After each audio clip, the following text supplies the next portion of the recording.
Hello, investors, and welcome to Northstar Wealth. Are you able to hear me?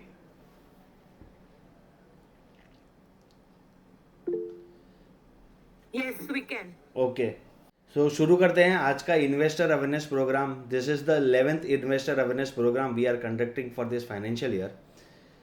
And हम every month एक investor awareness program रखते हैं so that investors get educated and take a right financial decision in their personal finance space. So before starting, I am Mahindra Rao. I am a chartered wealth manager and a qualified personal finance professional, and have been associated with this finance industry since last 18 plus years. And we have been managing clients well since day one. So आज का topic है from millennials to millionaires. कि अगर मैं millennials की बात करता हूँ, ये एक ग्रुप ऑफ एज है जहाँ पे एक ग्रुप ऑफ पीपल है. उनको अगर मिलियनर बनना है तो क्या क्या स्टेप्स उनको लेने हैं so that they become a millionaire in the coming future. We have conducted various investor awareness program. आप हमारे यूट्यूब चैनल पर जाकर देख सकते हैं. There are various topics of financial discussion that have happen wherein we have been able to educate most of the investors. So शुरू करते हैं. स्क्रीन दिख रहा है आपको? Okay. So from millennials to millionaires, starting your investment journey today. जैसे मैंने बताया, I am a QPFP and CWM and have been associated with this industry for 18 plus years. So आज जो बात कर रहे हैं, we are talking specifically for the group of people which comes under millennials. आजकल ये बहुत ही ज़्यादा सुनने में आता है, सुनाई देता है, दिखाई देता है दैट डिफरेंट एज कैटेगरी के लोगों को डिफरेंट डिफरेंट ग्रुप में डाला गया है. सो मिलेनियल्स कौन होते हैं? Who are the people who are we call as a millennials. So millennials are the generation Y people born between 1981 and 1996. ठीक है, ये ग्रुप में जो पैदा हुए लोग हैं, they are the one who are known as generation Y और द मिलेनियल्स. ये ऐसी जनरेशन है जिन्होंने पहली बार स्मार्टफोन देखे, सोशल मीडिया देखा और इंटरनेट देखा है. बिकॉज ये टाइम पे 2000 से लेके there was quite a development on the internet era, जहाँ पे लोगों ने वेब ब्राउज़र्स देखना शुरू किया, फिर स्मार्टफोन्स आए, फिर सोशल मीडिया आया. There were Orkuts, Google, Amazon, then came the Facebook, Instagram, TikTok, Snapchat, WhatsApp, what not. And this are the generation जिन्होंने पहली बार ये सारा चीज़ देखा था. तो मिलेनियल्स के साथ साथ डिफरेंट एज ग्रुप्स और कौन से है? जेनजीज है जो 97 से लेके 2012 में बॉर्न हुए. उनकी current age is somewhere between 13 to 28. Millennials are the ones जो 1981 से 1996 में पैदा हुए, जो जिनकी एज ग्रुप है 29 to 44. Then there are Gen X जो 1965-1980 में बॉर्न हुए थे, जिनकी रफ एज कैटेगरी है 45 to 60. Then there are boomers two जो 1955-1964 में पैदा हुए थे, जिनकी करंट एज ग्रुप है 61 to 70. बूमर्स वन जो है 1946 से 1954, जिनकी एज कैटेगरी है 71 से 79. पोस्ट वॉर 1928 से 1954 में बहुत सारे वॉर्स चल रहे थे. पोस्ट वॉर की जो एरा थी, जो 80 to 97 की ब्रैकेट में है, एंड वर्ल्ड वॉर 2 के टाइम पे जो पैदा हुए थे विच वॉज बिटवीन 1922 to 1927, जो 98 से 100 की एज में है.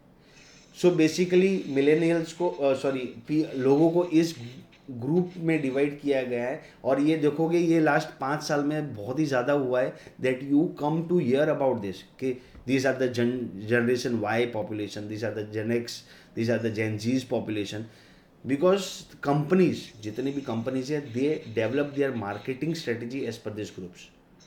बेसिकली ये इसी के लिए करते हैं मार्केटिंग. जब भी नया थियरी, नया कुछ कैलकुलेशन आता है मार्केट में, they have divided this in between the categories.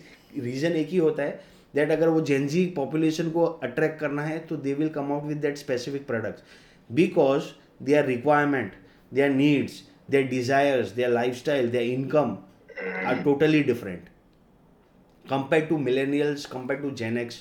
Now people who are boomers, who are in the post war or world war के era में, they generally are risk averse investors. अगर मैं investment community की बात करूँ, and the people who are born and Gen Zs और who are the millennials, ये ज़्यादा रिस्क लेने की कैपेसिटी रखते हैं, ज़्यादा रिस्क लेना चाहते हैं. एक्सप्लोर करना चाहते हैं, ठीक है। सो हर एक इंडस्ट्री अपना प्रोडक्ट और प्रोसेस इसी प्रकार से प्रमोट करती है, ठीक है। So this are the categories today in this webinar, in this awareness program we are talking about specifically about millennials. So millennials का अपना ही एक नीड्स होता है, उनकी एक वांट्स होती है, उनकी एक एस्पिरेशन होती है जो वो अचीव करना चाहते हैं। So someone who is 30 years of age and between 30 years and 44 years of age, तो उनके जो गोल्स है, उनकी जो रिक्वायरमेंट है, उनकी जो नीड्स है, उनकी जो डिमांड्स है, और वो जो अचीव करना चाहते हैं will fall into this brief category. These are some of the categories. Either मेरे को नई गाड़ी खरीदनी है, नया फ़ोन खरीदना है, बिकॉज आज की तारीख में फ़ोन भी 1-1 लाख रुपए के फ़ोन हो गए, ठीक है। तो एक फ़ोन खरीदना है तो भी मुझे मेरी short to medium term need है। लोग ये कैटेगरी में ज़्यादा ट्रैवल कर रहे हैं। People earlier use to travel but not that frequent, but आज ट्रैवल इतना कॉमन और इतना पॉपुलर हो गया है, ये एक ट्रेंड चल चुका है। So they want to save for travel as well. Emergency corpus build करना है, शादी के लिए पैसे बचाने हैं। So these are basically short to medium term needs. Long term की बात करें तो लॉन्ग टर्म में they either in this category you will find people who are married with a child, और नाउ अनमैरिड पीपल भी है, single लोग भी है ये कैटेगरी में काफ़ी। नाउ अगर उनकी लॉन्ग टर्म नीड्स की बात करें तो they are category of people who have a aspiration, who have a goal to achieve for their child higher education. Either वो घर खरीदना चाहते हैं अपने पैसों से, या फिर एक नई गाड़ी खरीदना चाहते हैं, या फिर long term, extreme long term की बात करें तो रिटायरमेंट के लिए भी पैसा बचाना चाहते हैं। सो ये सारी नीड्स एंड वांट्स है उनकी जो वो अचीव करना चाहते हैं, and these are the aspirations of this millennials, right. अब होता क्या है, they get divided, this aspirations get divided between this YOLO thought process. YOLO क्या है? You live only once, sorry you only live once, ठीक है। जैसे कहा कहते हैं हम एक बार जीते हैं एक बार मरते हैं। So why to save something for tomorrow, why not spend everything today? And this is what is happening. आज ट्रेंड देखोगे तो many people are ready to buy each and everything on loan, buy now pay later. They are the generation who want to live for today. क्यों? क्योंकि easy access है debt के लिए। आपके पास ऐप है, ऐप डाउनलोड कर लीजिए, उसमें से लोन ले लीजिए। शॉप्स में चले जाइए, कोई भी इलेक्ट्रॉनिक इक्विपमेंट्स आपको खरीदनी है, इलेक्ट्रॉनिक गुड्स आपको खरीदना है, सब चीज़ पे आपको लोन अवेलेबल है। सो जो मैं डिले कर सकता था, मेरा ग्रेटिफिकेशन, मेरी नीड्स, मेरी wants, what I am doing is I am living for today, I am buying it now and paying it later, right. But सारा का सारा पैसा आज खर्च नहीं करना है। I have to save something for my future goals also, जो मुझे डिले करना है। मेरी जो ग्रेटिफिकेशन है, ग्रेटिफिकेशन इज मेरे पास आज पैसे हैं, मैंने आज उसको कंज्यूम करके मेरी नीड्स एंड वांट सेटिस्फाई कर दी, that is gratification. So now that gratification is instant और इट कैन बी डिलेड। मैं वो पैसा आज का आज सारा खर्च कर दूँ, या फिर उसको मैं पैसे को बचा के रखे उसको डिले करूँ। The person who will delay their gratification will be in a better scenario because they will have a positive net worth. So मैं आज के लिए जी रहा हूँ या फिर कल के लिए जी रहा हूँ, दोनों चीज़ सही नहीं है। अगर मैं दोनों 100% करता हूँ, यहाँ पे मुझे एक बैलेंस अप्रोच चाहिए। मुझे आज के लिए भी जीना है, मुझे फ्यूचर के लिए भी जीना है। Some portion of the money I have to utilize it today, because आज की जो मेरी नीड्स है, आज की जो मेरी वांट्स है, उसके लिए भी मैं पैसे स्पेंड करूँगा। बट सारा का सारा पैसा स्पेंड नहीं करूँगा, कुछ पैसा उसमें से बचाऊँगा जो मैं फ्यूचर में यूज़ करूँगा, राइट। So balancing is the need of the hour, जहाँ पे लोगों को समझना है, इन्वेस्टर्स को समझना है that I have to save something for tomorrow as well by also managing my today's expenses. तो ये बहुत ही विशियस साइकिल हो जाता है कि आपको अगर वो चीज़ करनी है तो आपको आपकी डिस्क्रिशनरी स्पेंड कट करनी पड़ती है। जैसे सारे इन्फ्लुएंसर्स रहेंगे या सोशल मीडिया इन्फ्लुएंसर्स है या फिर फाइनेंशियल एडवाइज़र एक ही चीज़ बताते हैं कि आपको आपका इनकम ज़्यादा रखना है, एक्सपेंसेस कम रखना है। सो जब मैं इंस्टेंट ग्रेटिफिकेशन और डिलेड ग्रेटिफिकेशन की बात करता हूँ और ये दोनों को बैलेंस करने की बात करता हूँ, तो I will be on a path to financial freedom if I am able to balance it out both. आज भी मैंने एंजॉय किया और कल के लिए भी कुछ मैंने बचाया. अगर मैं ये कर पाता हूँ as an investor, as a individual, तो I will be on my part to financial freedom. ठीक है. आइडियल सिनेरियो ये बहुत ही बेसिक है, हजारों बार आपने सुना होगा, इसमें कोई नया रॉकेट साइंस नहीं है. बेसिक है कि आपकी जो इनकम है उसमें से आपके कुछ पैसे पहले सेव होने चाहिए एंड उसके बाद आपको एक्सपेंस करना है. For example, if you are earning ₹100 per month, ₹25 आपका सेविंग के लिए चले जाना चाहिए और बाकी का ₹75 में आपको आपके एक्सपेंसेस और आज की जो वांट्स है, नीड्स है, डिज़ायर्स है, वो फुलफिल करनी है. सो आपको आपके एक्सपेंसेस इस प्रकार से मैनेज करने हैं कि आप पैसा बचे हर महीने. Unless and until you are able to do this, you will not be able to be on the path of financial freedom. Right. जब तक मैंने पैसे बचाऊंगा नहीं तो फ्यूचर के लिए पैसे बचेंगे नहीं मेरे पास जो ग्रो होंगे, जिससे मेरा नेटवर्थ बढ़ेगा. अगर मेरे एक्सपेंसेस ज़्यादा है तो मुझे बेसिकली क्या करना है, मेरी इनकम बढ़ानी है जो इंस्टेंटली नहीं बढ़ती. It is very difficult to grow my income on a very steady pace जो 20%, 30%, 40% से ग्रो करेगी. It is very difficult in today's scenario to grow my income to that level. It will increase, but जो income बढ़ाना है that will be a long term process. आज मैं 1 लाख कमा रहा हूँ तो नेक्स्ट ईयर 2 लाख कमाना शुरू कर दूंगा क्या? Very difficult, right. So that income will grow but that will take some time. But उसमें से भी अगर मुझे पैसे बचाने हैं तो I have to manage my expenses well and save for my future. So very basic चीज़ है जो बार बार रिपीट होती जाती है, बट इसमें कोई रॉकेट साइंस नहीं है. ये आपको मालूम ही होना चाहिए, जो हमारे पेरेंट्स करते आ रहे हैं, जो हमारे ग्रैंड पेरेंट्स भी करते आ रहे हैं. ठीक है. सो आपको अपनी एक्सपेंसेस मैनेज करनी है और पैसा सेव करना है. That is the very ideal scenario. Because reality में होता क्या है, आपकी एक्सपेंसेस है ना वो बहुत ज़्यादा महंगाई के कारण बहुत ज़्यादा बढ़ जाती है, बट आपकी इनकम उतनी नहीं बढ़ पाती. If my income is growing at 10%, inflation is 7%, I am only making 3% growth. So reality में यही होता है. इन्फ्लेशन आपकी वैल्यू ऑफ मनी को इरोड करता है और प्लस उसके ऊपर गवर्नमेंट भी आ जाती है, बोलेगी टैक्स चाहिए. इन्फ्लेशन प्लस अगर आपने जो ₹3 बचाया था उसमें से भी गवर्नमेंट टैक्स लेके जाएगी. So you are not making that much amount of money if you are only trying to manage your expenses.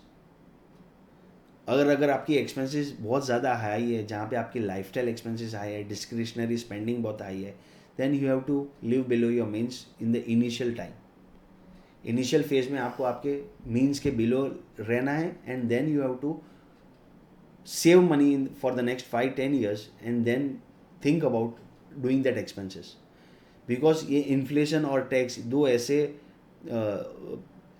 Negative शब्द है पैसा ग्रो करने में, that it will not allow your money to grow to that extent, to that level. क्योंकि आप देखोगे description में petrol के भाव बढ़ते रहेंगे, घर के भाव बढ़ते रहेंगे, ग्रोसरीज के भाव बढ़ते रहेंगे. आप दूध लेने जाएंगे, 10 साल पहले जो दूध का भाव था, आज का जो दूध का भाव है, काफ़ी डिफरेंस है. It is more than doubled. But has your income doubled by that much? So जब हम रियलिटी में चेक करते हैं, it becomes very difficult and very important to understand this harsh reality. Few years को recap करते हैं. Last 5 साल से there is too much of buzz, there are new investors who are coming in and there are so many activities, though many events which has happened. कि हमने COVID देख लिया है 2020 में. Then there was a geopolitical tension, Russia Ukraine war, Israel Palestine. ठीक है. Commodity prices rise करी थी, जहाँ पे कॉपर का प्राइस बढ़ रहा है, सिल्वर का प्राइस बढ़ रहा था. ठीक है. महंगाई का दर काफ़ी हाई था across globe, not only India, जहाँ पे 7% क्रॉस कर चुका था. World over it was more than 5-6%. Right. And rising interest rate है. जितना रेट ज़्यादा रहेगा उतना पैसा आपका कम बचता है, because you are paying more to the bank, because interest rates are high. So बहुत सारी इवेंट्स होती आई है और ये फ्यूचर में भी होती रहेगी. ये ऐसा नहीं कि इवेंट स्टॉप हो गए. There will be some other events that will be happening which will be impacting the overall markets. But मैं उसको कैसे क्रॉस कर सकता हूँ, मैं उसके अंदर से कैसे बाहर निकल सकता हूँ, that will become an important task. Because what happens is there are decades where nothing happen and then there are weeks where decades happen. कि सालों साल कुछ भी नहीं हो रहा है लेकिन एक ही साल में इतने सारे इवेंट्स हो जाएंगे कि then you become so nervous, so anxious कि क्या करना है क्या नहीं करना आपको समझ नहीं आता है as an investor. Hence it becomes very important to have that savings का kitty with you so that आपका नेटवर्थ पॉजिटिव है and you will be able to ये सारी इवेंट्स को आप इजीली टेक केयर कर सकते हैं विदाउट इम्पैक्टिंग मच. सो जब हम इन्वेस्टमेंट्स की बात करते हैं, सेविंग्स की बात करते हैं, what are the avenues to invest. आज इसके अलावा ये जो स्क्रीन पे आपको दिख रहे हैं 5 डिफरेंट इन्वेस्टमेंट एवेन्यूज, इसके अलावा आपके पास कोई ऑप्शन नहीं है इन्वेस्टमेंट्स के लिए. ट्रेडिशनल सेविंग प्रोडक्ट की हम बात करें तो आप बैंक में चले जाएंगे, आपने एक रिकरिंग डिपॉजिट खोल दी, फिक्स डिपॉजिट खोल दी, पोस्ट ऑफिस सेविंग्स खोल दिया, पब्लिक प्रोविडेंट फंड में इन्वेस्ट कर दिया. ठीक है, this all come with a guarantee. ठीक है, for bank FD up to 5 lakhs के लिए तो आपको डिपॉजिट गारंटी मिलती है. ठीक है, दूसरा आपने बॉन्ड्स में इन्वेस्ट कर लिया, लॉन्ग टर्म बॉन्ड है, शॉर्ट टर्म बॉन्ड है, नॉन कन्वर्टिबल डिबेंचर्स है, टैक्स फ्री बॉन्ड्स है, वैरायटी ऑफ बॉन्ड्स. तो इसके अंदर ब्रैकेट में आपको बहुत सारे इन्वेस्टमेंट्स मिल जाएंगे. Then you can invest in stocks. अब स्टॉक्स में आप डायरेक्ट इन्वेस्ट कर सकते हैं, डीमेट अकाउंट ओपन कर दीजिए, आप स्टॉक्स बाय कर लीजिए जो कंपनी आपको अच्छी लग रही है. और either you can invest through mutual funds, और either you can invest through PMSs, और you can invest through alternate investment funds. और आप नए ऑप्शन आज जो अवेलेबल है दोज आर स्मॉल केस या स्टॉक बास्केट्स. सारे ब्रोकर्स आज स्टॉक बास्केट्स भी प्रोवाइड करते हैं. So through this different options you can invest into stocks. Now the market इतना एस्टेब्लिश हो चुका है, इतना कन्वीनियंट हो चुका है कि आप अनलिस्टेड इक्विटीज़ में भी इन्वेस्ट करना है तो आप इन्वेस्ट कर सकते हैं. कंपनी लिस्ट होने से पहले, IPO में आने से पहले से भी आपको अगर वो कंपनी के शेयर्स चाहिए तो you can buy that shares. Right, this companies unlisted shares भी आज अवेलेबल है, but that comes under stocks. So stocks का अपना एक रिस्क होता है. And then there are commodities में आप गोल्ड में इन्वेस्ट कर सकते हैं, सिल्वर में इन्वेस्ट कर सकते हैं. This are the commodities which you can buy and hold. Commodities तो काफ़ी सारी ट्रेड होती है, मैं ट्रेड की बात नहीं कर रहा, मैं इन्वेस्टमेंट की बात कर रहा हूँ. So commodities like gold, silver, you can buy and you can hold and you can sell it later whenever there is a price appreciation. And then comes the big investment chunk which is the real estate. Real estate में भी आप different avenues से invest कर सकते हो, like residential, commercial, shops, warehouses. ठीक है ना, छोटे गालाज में आप इन्वेस्ट कर रहे हो, और आप real estate investment trust REITs में इन्वेस्ट कर सकते हैं. सो एवेन्यूज बहुत है इन्वेस्ट करने के लिए, बट असेट क्लास में जब मैं बात करूँ तो ये 5 असेट क्लास ही अवेलेबल है मेरे पास. Sorry. Now question will be, crypto में भी तो इन्वेस्ट कर सकते हैं. Crypto is not an investment product as of now, illegal in India, so will not be discussing cryptos as of now. Future का पता नहीं, so when the scenario changes that can become an asset class. So traditional, so different avenues आप देखेंगे तो ये सारे डिफरेंट avenues available है. One is traditional saving product, second is bond, stocks, commodities and real estate. So यहाँ पे difficult हो जाता है which one to choose, कौन सी asset class में मुझे पैसे लगाने चाहिए. Right, trading in equity market आपने देखा होगा लास्ट 5-6 साल में it has become very popular, but is it worth while? Trade करना है आप, हम भी जब इन्वेस्टर से मिलते हैं, हम भी जब ट्रेडर से मिलते हैं, they are just doing what, buying and selling a stock. तो when you sell a stock, someone in the opposite has to buy the stock. Buyer होना चाहिए तो ही आप सेल कर पाओगे. राइट, सो आपने अगर एक स्टॉक सेल किया है, अज्यूमिंग दैट आपने, एग्जांपल है डीमार्ट का प्राइस 5,000 पहुंच गया, आपने सोचा कि ये 5,000 पहुंच गया, अब मैं इसको सेल करता हूँ. तो आपने सेल किया ये अजम्पशन लेके कि इससे ऊपर उसका प्राइस जाएगा नहीं.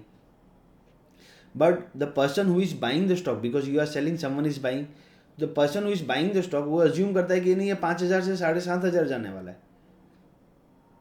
राइट, सेम स्टॉक है, same company, same everything, nothing changes, but the perception, the way of looking at the stock, the way of looking at the business changes. So each time a stock is traded, one side is right and the other side is wrong. ठीक है, आपने तो बेच दिया 5,000 बोल के कि इसका प्राइस अप्रिसिएशन हो गया, बट सामने वाले ने तो खरीदा ये अज्यूम करके कि ये 5,500, 6,000, 7,000 जाएगा. So either one is right और either one is wrong. So you have to understand trading in equity market, because last 5 साल में बहुत trading in equity market has become like a gaming, a gambling. अब 200-500 रुपये से भी लोग by cell कर सकते हैं, 5,000 भी बाई सेल कर सकते हैं, 5 लाख भी बाई सेल कर सकते हैं. So you can see an number of people who are doing this trading and at the end of the year they are making nothing out of it. पूरा साल का ट्रेड का डेटा निकाल के देखेंगे ना तो they are not making much money. So the question arises कि आप ट्रेड कर रहे हैं इक्विटी मार्केट में, आपने पिछले 5 साल में ट्रेड किया रहेगा, जो बहुत ही कॉमन हो चुका है. सो जाकर देखिए कि आपने उसमें कितना पैसा बनाया. So then you will be able to answer it yourself, कि आपको जवाब मिल जाएगा कि इतना टाइम वेस्ट करने के बाद is it worthwhile. If you are able to generate better returns then Nifty 50, then continue doing it. Nifty 50 से अगर आपने बेटर रिटर्न्स बनाए हैं by doing a trading, then you are able to generate good returns for yourself. And if not, then stay away from trading, because ये आपका time energy waste करेगा और आप पैसा भी नहीं बना पाओगे. Rather invest in some good companies with some good fundamentals. जो बिजनेसेस दिख रहे हैं, जो ग्रो हो रहे हैं, वो कंपनी के बिजनेसेस आप बाय कर लीजिए. then you will be able to make good amount of money for yourself.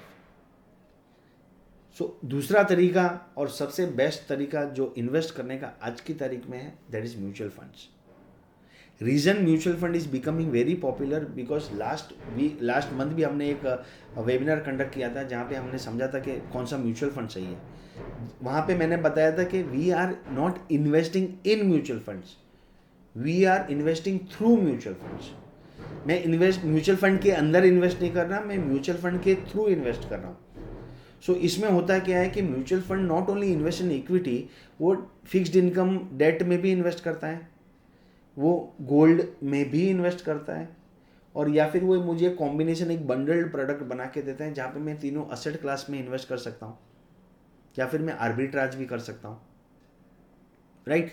सो मैं पैसा दे रहा हूँ फंड मैनेजर को, and the fund manager depending on the scheme का theme, he will invest in that kind of equity जहाँ पे मुझे पूल ऑफ स्टॉक्स मिल रहा है. I am not investing in a particular company, I am investing in a pool of companies.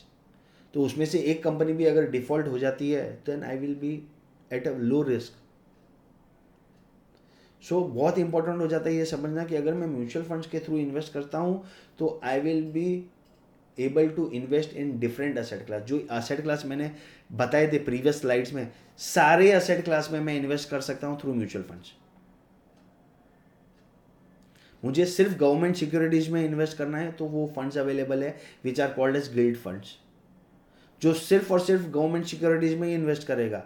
Government securities से safety आपको ज़्यादा और कहाँ मिलेगी, बिकॉज इज सॉवरिन, वो डिफॉल्ट हो ही नहीं सकता. ठीक है. If I want to invest for 1 day, I can invest in overnight fund. If I want to invest for 7 days, I can invest in liquid fund. If I want to invest for 6 months, I can invest in ultra short term fund. Now, if I want to invest for 1 year, I can invest in short term debt fund or money market fund. Now, if I want to invest for 3 to 5 years, I can invest in a hybrid fund. Now, if I want to invest beyond 5 years and if my risk appetite is high, मैं equity funds में भी invest कर सकता हूँ जो मुझे ज़्यादा risk लेके ज़्यादा रिटर्न्स प्रोवाइड करेंगे. सो बहुत ही इंपॉर्टेंट है कि मैं इन्वेस्टमेंट अगर बात करता हूँ कि म्यूचुअल फंड्स की बात रोज़ क्यों होती है, ये यूरोज इन्वेस्टमेंट म्यूचुअल फंड के थ्रू क्यों करना चाहिए. सबसे important factor and the viable options available है कि आपका टाइम. जब भी आप इन्वेस्ट करते हैं तो आपको पता है कि मैं ये पैसा कितने टाइम के लिए इन्वेस्ट करना चाहता हूँ. अगर आपको पता नहीं है तो बहुत डिफिकल्ट है. Then you have to sit down and identify कि आप अगर 1 लाख रुपया भी इन्वेस्ट करना चाहते हो तो उसका कितना टाइम के लिए इन्वेस्ट करना है. बैंक में अगर आप जाते हो फिक्स डिपॉजिट के लिए तो सबसे पहले बैंक वाला क्या पूछेगा, सर कितना इन्वेस्ट करना है, कितने टाइम के लिए इन्वेस्ट करना है. रीज़न क्योंकि डिफरेंट डिफरेंट टाइप पे आपको different different rate of interest मिलता है। अगर आप 6 महीने के लिए फिक्स डिपॉजिट करा रहे हैं तो आपको एक्स इंटरेस्ट रेट है, 12 महीने के लिए करा रहे हैं तो वाई इंटरेस्ट रेट है, 2 साल के लिए करा रहे हैं तो जेड इंटरेस्ट रेट है। तो depending on your time you will get the interest on your principal amount. वैसे ही म्यूचुअल फंड में भी जब आप इन्वेस्ट करते हैं तो यू हैव टू अंडरस्टैंड कि आप कितने टाइम के लिए इन्वेस्ट करना चाहते हैं। टाइम बहुत इंपॉर्टेंट है। टाइम आइडेंटिफाई करने के लिए you have to sit down, identify the goal, the purpose of that investment, कि वो क्या पर्पस सॉल्व करना है मुझे। ये पैसा मैं इमरजेंसी फंड करने के लिए कर रहा हूँ, या फिर मेरे बच्चे की पढ़ाई के लिए कर रहा हूँ, या फिर मेरे रिटायरमेंट के लिए कर रहा हूँ, या फिर मुझे कोई घर खरीदना है उसके लिए कर रहा हूँ, या फिर मुझे एक आईफोन खरीदना है जो 1 लाख रुपए का है उसके लिए कर रहा हूँ, या फिर मुझे कोई एक इंटरनेशनल ट्रिप करनी है उसके लिए कर रहा हूँ। ठीक है, सो टाइम, इसके लिए आपको अपना गोल आइडेंटिफाई करना रहेगा। सो गोल आइडेंटिफाई करने के बाद ही आप पैसा इन्वेस्ट कीजिए। Don't just invest abruptly only and unless you want to create a wealth. But wealth creation भी अगर आपको करना है तो कितने टाइम में आपको वेल्थ क्रिएट करना है। आज मेरा नेटवर्थ 10 लाख रुपया है एग्जाम्पल, अब मुझे कम से कम 2 करोड़ रुपया चाहिए। I want to create a net worth of 2 crore rupees, but कितने टाइम में, 5 साल में, 10 साल में, 15 साल में, 20 साल में। तो time will become the first dimension of investing. Without time, do not invest your money unless and until you know the time. Because जब आपने time calculate कर लिया, you will have the right product in front of you. Time से क्या होगा, आपने 1 साल के लिए पैसा इन्वेस्ट करना है, जो आप सोच रहे हो कि मुझे नेक्स्ट ईयर एक दुबई का ट्रिप जाना है फैमिली के साथ, जिसका कॉस्ट होगा somewhere around 4 to 5 lakhs example. तो नेक्स्ट ईयर ट्रिप करना है, तो मेरे पास जो पैसा है, क्या मैं वो पैसा इक्विटी में लगा सकता हूँ? यस और नो? तो वो पैसा मैं इक्विटी में नहीं लगा सकता। मुझे नहीं पता कि जैसे अभी आप देखोगे पिछले 4 महीने में market has, Nifty itself has corrected bye more than 10 to 12%, mid cap and small cap more than 15 to 20%। मुझे नहीं पता आते 1 साल में क्या होगा, what will be the scenario. So अगर आपका टाइम कम है then there are different fund options available, जो आप मनी मार्केट में, अल्ट्रा शॉर्ट टर्म फंड में, उस प्रकार के फंड में आप इन्वेस्ट करके बेटर रिटर्न जनरेट कर सकते हैं। सो ये हुई टाइम की बात। Then there are tax efficient product. Mutual fund के अंदर आप इन्वेस्ट करते हो, these are the most tax efficient product जो अवेलेबल है। इक्विटी में जब भी आपको डिविडेंड आता है, dividend straight away becomes taxable, but mutual fund के अंदर जो डिविडेंड आता है that stays in the fund and is getting reinvested, तो आपका टैक्स जो होता है वो डिफर हो जाता है। जो इनकम आपने आज कमाई है उसके ऊपर आज आपको टैक्स नहीं देना है, वो आपको डिफर करके फ्यूचर में टैक्स देना है जब भी आप इन्वेस्टमेंट बेचोगे तब। तो काफ़ी टैक्स एफिशिएंसी अवेलेबल है whenever you are investing through mutual funds. Risk, आपका रिस्क इंपॉर्टेंट हो जाता है। पहले आपको अपना रिस्क समझना है, क्योंकि मार्केट में डिफरेंट डिफरेंट रिस्क ऑप्शन के प्रोडक्ट्स अवेलेबल है। आपकी रिस्क लो है तो लो रिस्क फंड्स अवेलेबल है, आपकी रिस्क मीडियम है तो मीडियम रिस्क अवेलेबल है, आपकी रिस्क हाई है तो हाई रिस्क फंड अवेलेबल है, आपकी रिस्क वेरी हाई है तो वेरी हाई रिस्क फंड्स भी अवेलेबल है। सो मार्केट में तो डिफरेंट डिफरेंट रिस्क के फंड्स अवेलेबल है, बट आपका रिस्क कितना है, what is your risk taking ability. ठीक है, आपको 20% कमाना है म्यूचुअल फंड से, इक्विटी मार्केट से, तो आपको रिस्क ज़्यादा लेना पड़ेगा। बट आपकी रिस्क एपेटाइट ज़्यादा रिस्क लेने की नहीं है, then you should be avoiding that fund category. तो आपको सबसे पहले आपका रिस्क समझना है। Once you understand your risk first and the time of the fund of the investment, तो आप एक फंड चूज कर सकते हैं। तो जितना आप रिस्क लोगे उतना आपको रिटर्न मिलेगा। आपने मीडियम रिस्क लिया है तो मीडियम रिटर्न मिलेगा, विच will be in the range of 10 to 14% और 10 to 12%। आपने ज़्यादा रिस्क लिया है तो आपको रिटर्न भी ज़्यादा मिलेगा, which will range from 14 to 18%। And the fifth dimension of investing will be the liquidity, कि आपने पैसा जब भी आपको चाहिए, आपका पैसा इमीडिएटली आपको मिल जाना चाहिए within 7 days of time. So कौन सी एसेट क्लास में ये चीज़ ऑप्शन अवेलेबल है, mutual fund provide you with that liquidity. Monday को मैंने पैसा सेल किया है या मेरे यूनिट्स मैंने सेल किए हैं, immediately by Wednesday or Thursday the money will be credited to my account. Now that amount can be 1 lakh, that amount can be 1 crore, and that amount can be 100 crores also. Cash settlement बहुत ही ज़्यादा fast है. इतनी liquidity Indian markets में आज available है कि if I want to sell 100 crores I can sell it with the click of a button, and that money will be credited within 3 to 4 days into my account. सो ये बहुत ही important factors हैं जो समझना है कि म्यूचुअल फंड मेरे लिए वायबल ऑप्शन क्यों हो जाता है.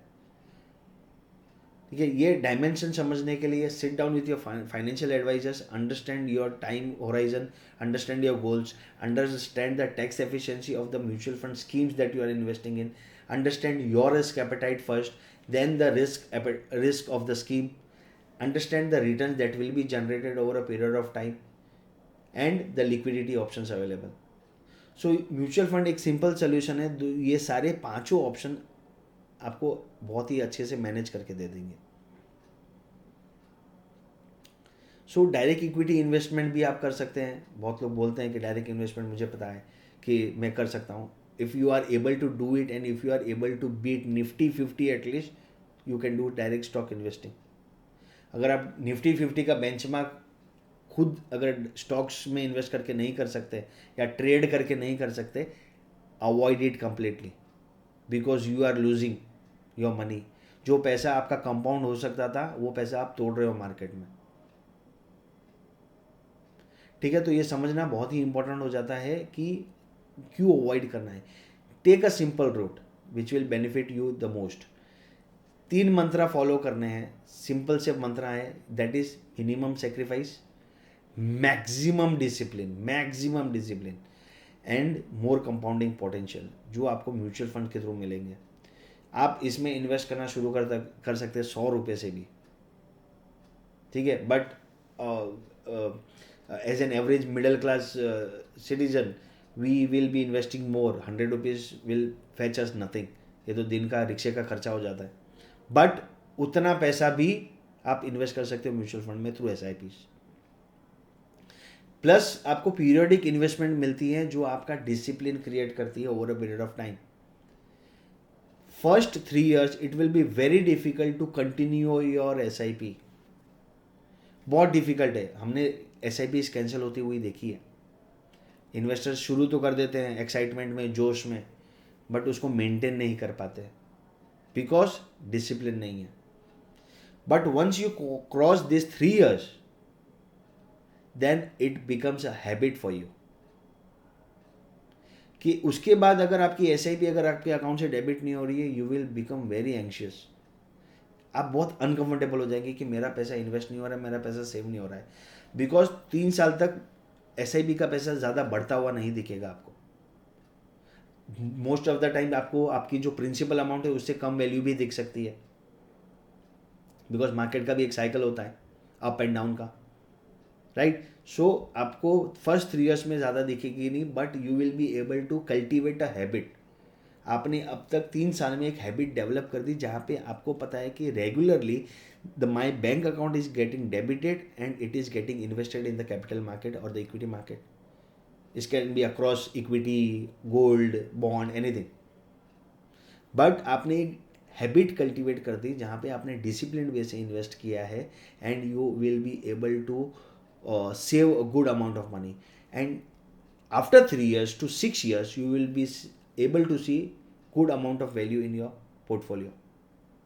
अब तक आपका पैसा बढ़ा नहीं है. फर्स्ट 3 years में तो आपने सिर्फ हैबिट कल्टिवेट की है. 3 से 6 साल में आप अपना पैसा जो बचाया हुआ पैसा है उसको आप देख पाओगे कि मैंने अगर 10,000 रुपया हर महीने बचाया था तो 3 साल में 3,60,000 हो गया और 6 साल में वो हो गया 7,20,000. So from 0 to 7,20,000 in 6 years. So now I have a habit of saving. Now the money which I have saved, जो मैंने इन्वेस्ट किया था, that money will start growing. 6 to 10 years में you will see a moderate growth.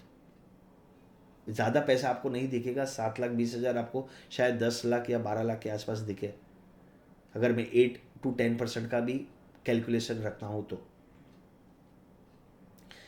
उसके बाद beyond if that investment go beyond 10 years your money will compound like anything. जो ये third मंत्रा है, compounding potential. Consistent investment plus discipline that will help your amount to grow. We have seen our investors who have completed 10 years in investment through us.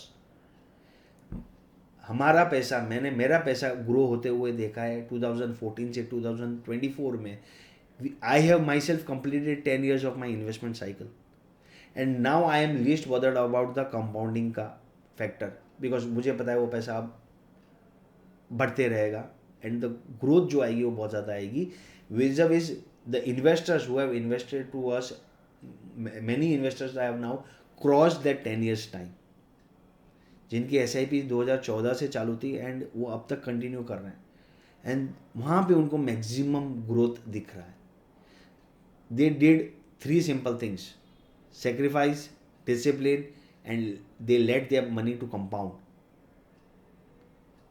कोई और rocket science, कोई ज़्यादा mathematics, कोई ज़्यादा calculations की ज़रूरत नहीं होती. सिंपल चीज़ आपको करनी है. Investment is simple, we make it complicated. हम उसको कॉम्प्लिकेट करके रख चुके हैं बिकॉज आज का ज़माना डेटा का ज़माना है, इंफॉर्मेशन का ज़माना है.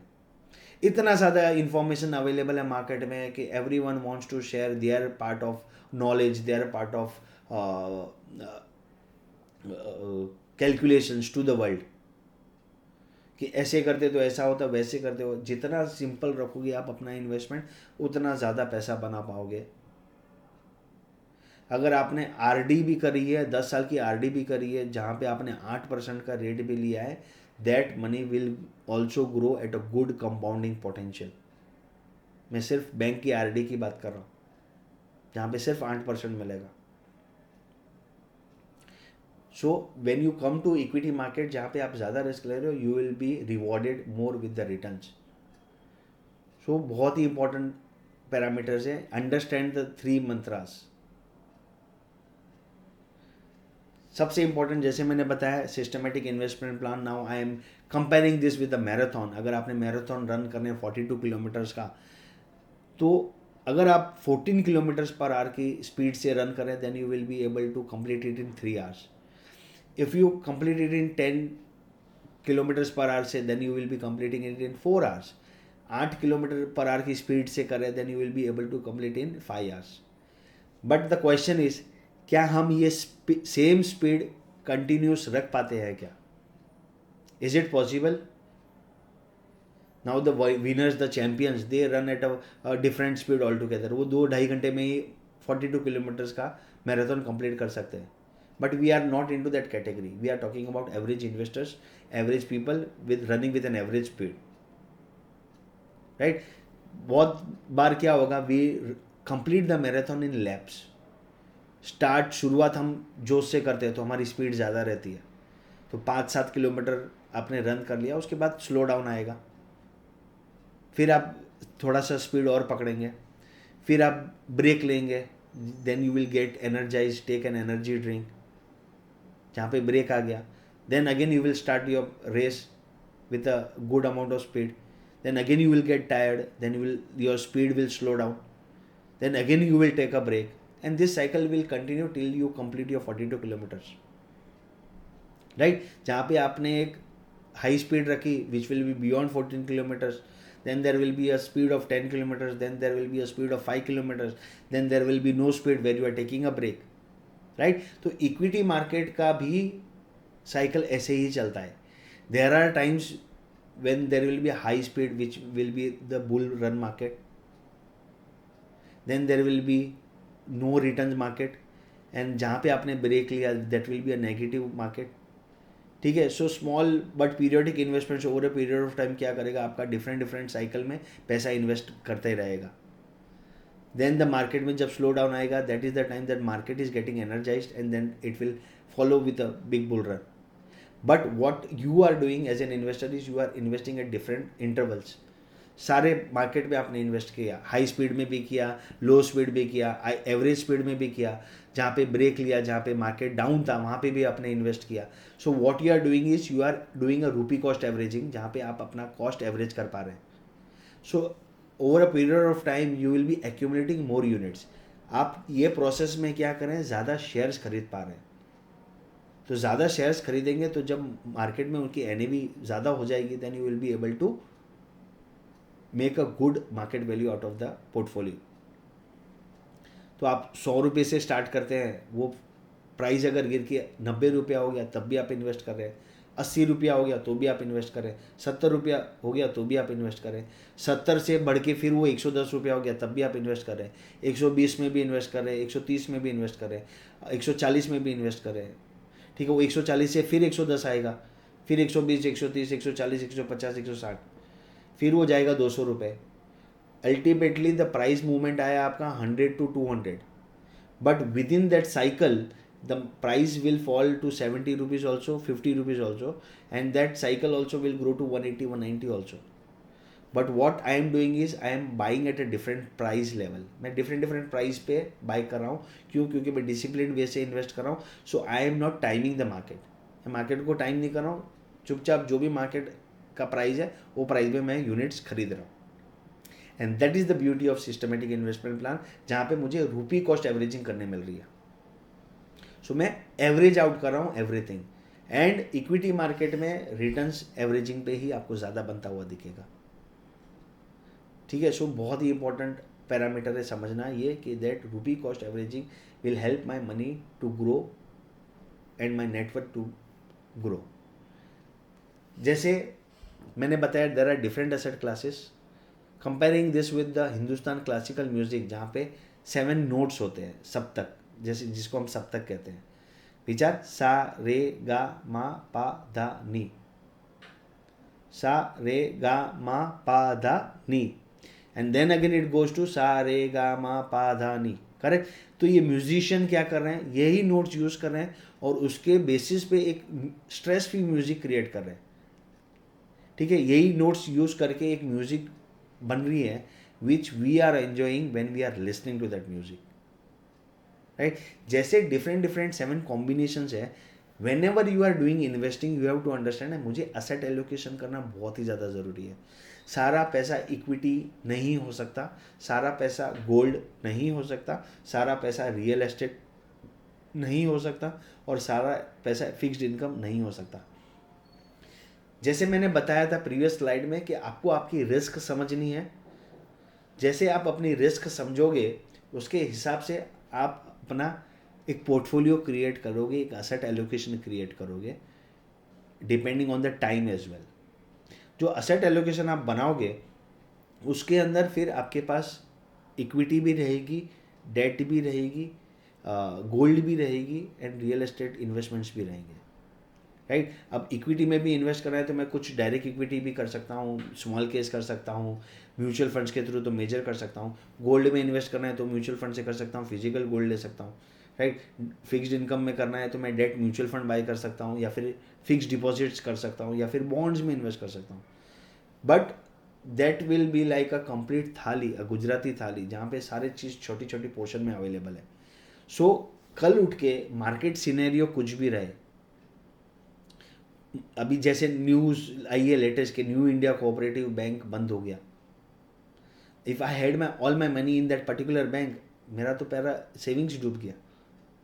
बट वही अगर एग्जांपल 10 लाख रुपया होता वो बैंक में, तो मेरा सारा 10 लाख का 10 लाख डूब गया.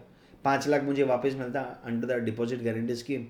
बट यही 1 लाख रुपया मैं 10 बैंक में रखता, तो मैंने क्या किया, मैंने डिफरेंट बैंक में डाइवर्सिफाई कर लिया. उसी प्रकार से मुझे मेरा एसेट भी डाइवर्सिफाई करना है कि मुझे ये सारे एसेट क्लास में इन्वेस्ट करना है. On an average if I am able to earn 12 to 14% of return on the total portfolio, equity portfolio will give me beyond 14, 15, 16%, बराबर.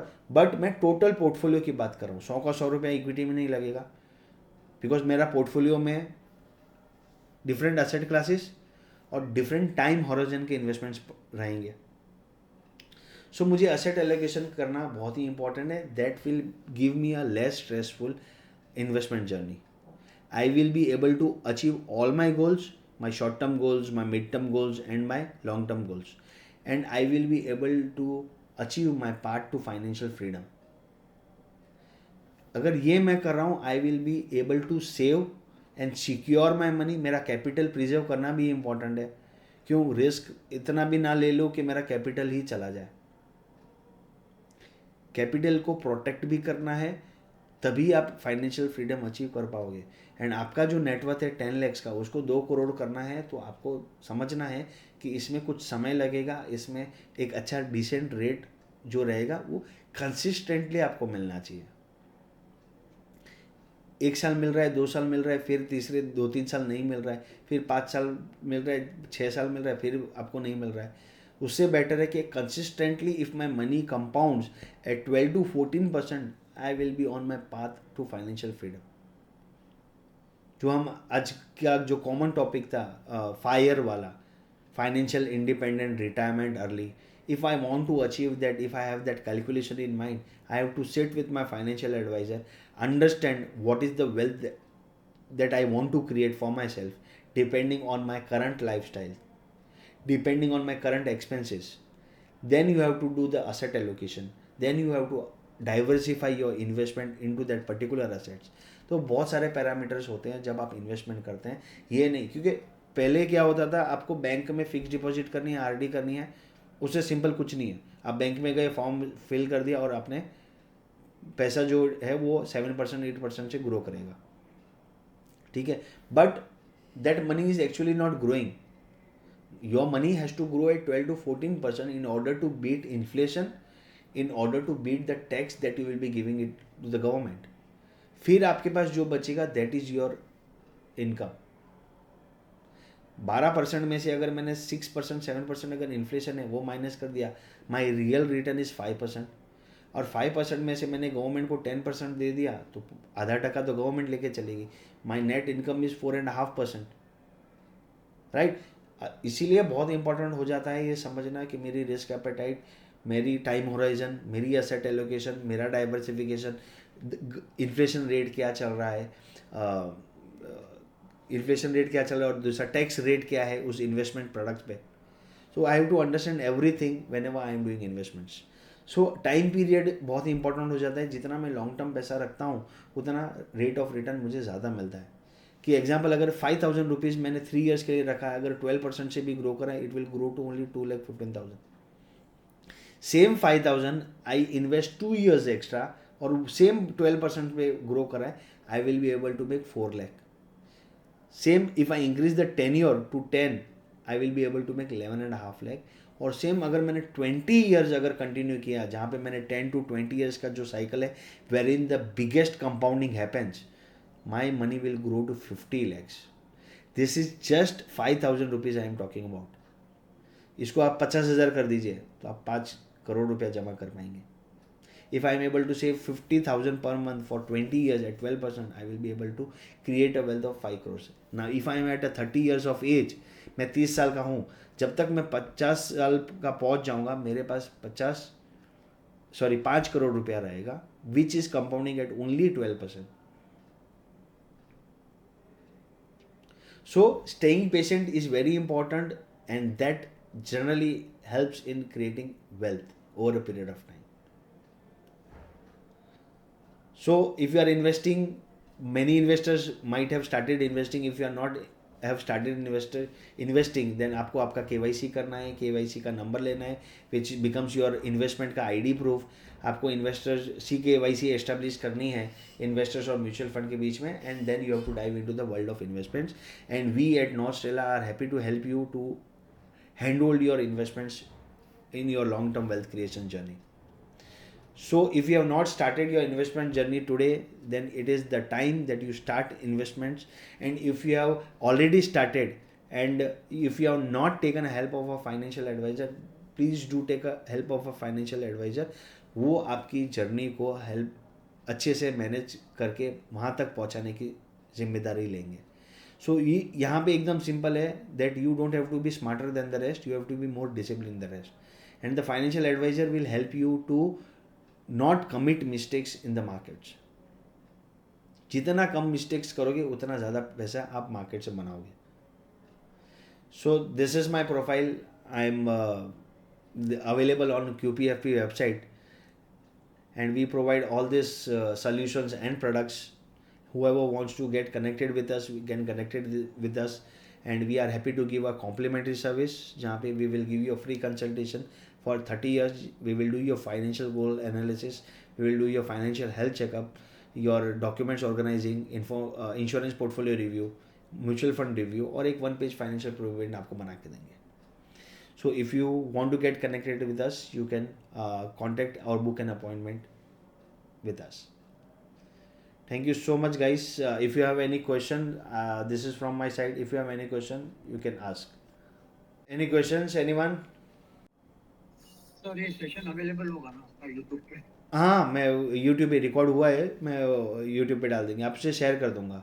पास्ट वाला भी है ना? पास्ट वाला भी है आपका? पास्ट वाला भी हमने डाला हुआ है पहले यूट्यूब पे. क्या नाम से सेंड करना है? आप ये मेरे को नंबर दे दीजिए, मैं आपको आपका ईमेल आईडी आप चैट बॉक्स में मैं मेरा नंबर दे देता हूँ. आप उस हाँ. पर एक हाई भेज दीजिए ना, तो मैं फिर आपको लिंक डायरेक्ट भेज देता हूँ. ओके. है ना, तो आपको वो मैंने मेरा नंबर चैट में डाला है, आपको मिल गया है तो देख लीजिए.